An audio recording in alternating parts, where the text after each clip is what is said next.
हरिओम। हमारे founder member major Kishan Borade साहेब या ठिकाणी पहिल्या टप्प्यावर झाडांची साफसफाई चालू आहे, पाणी घालणं चालू आहे। पहिल्या टप्प्यावर पाणी आलेलं आहे। जो बंधारा बांधलाय त्या बंधाऱ्याचं पाणी हे बघा, या पाईपलाईनने पाणी आणलेलं आहे।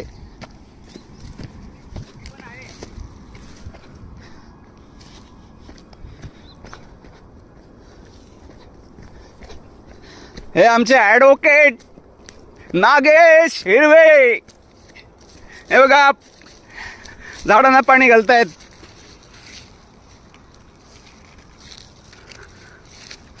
हा आजही डोंगराचा पहिला टप्पा। दोन शब्द सांगा मित्रांनो।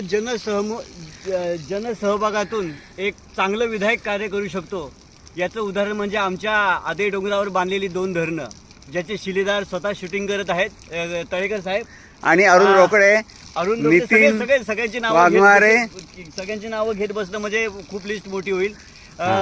तर अशा सगळ्यांच्या आणि देणगीदार ते ना, अशा सर्वांच्या सहकार्यातून म्हणजे जनसहभाग त्याचाच अर्थ की सगळ्यांच्या सहकार्यातून जी 2 धरणं आदे डोंगरावर बांधलेली आहेत, त्या डोंगरावरचं पाणी जवळजवळ 1.5 किलोमीटरवरून इथे आत्ता पहिल्या लेवलला आणलेलं आहे। या पाईपच्या माध्यमातून एवढा पाईप आम्ही लावलेला आहे आणि बघा, तुम्ही बघू शकता किती प्रेशरने पाणी आलेलं आहे।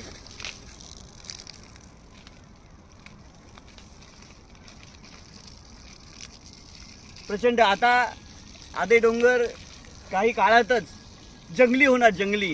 सगळीकडे मोठी मोठी झाडं उगवतील, वाढतील आणि जे काही फळझाडं वगैरे लावलेली आहेत त्याचा लाभ नक्कीच इथल्या आदिवासी लोकांना होणार। त्यांच्या उत्पन्नामध्ये भर पडेल आणि पनवेल परिसरातील काही प्रदूषण या आदे डोंगरामुळे कमी होण्यास नक्कीच मदत होईल। धन्यवाद। जय शिवराय। धन्यवाद। हरिओम।